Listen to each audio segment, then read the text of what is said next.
Hello guys, আসসালামু আলাইকুম। আমি আপনাদের মাঝে একটা গল্প বলবো, সেটা হলো বর্তমানে রাজনৈতিক বিষয়ের উপর। তো একজন বস কি করলো, তাদের কর্মচারীদেরকে নিয়ে কক্সবাজার সমুদ্র সৈকতে ঘুরতে গেল।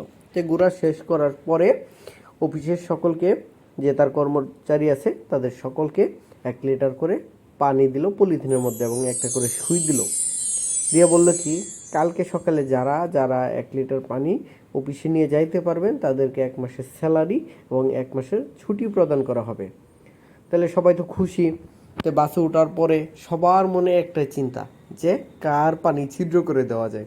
তো সকালবেলা যখন বাস থেকে সবাই নামলো, নামার পরে দেখা গেল কি কারো পলিথিনে আর পানি নাই।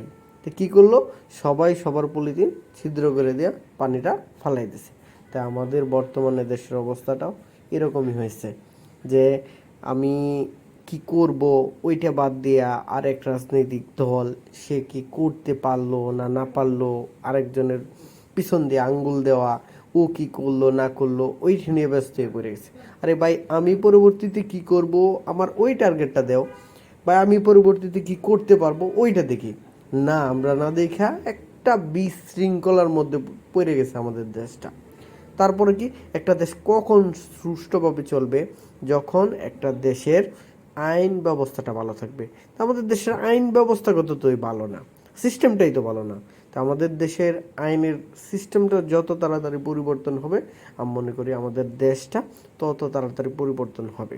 তো একজন মানুষের স্বাধীনতায় যদি না থাকে, বাক স্বাধীনতায় না থাকে, তাহলে সেটা তো হইল না। একজন মানুষ একটা দল করতেই পারে, একজন মানুষ একটা দল না করতেই পারে। এটা নিয়ে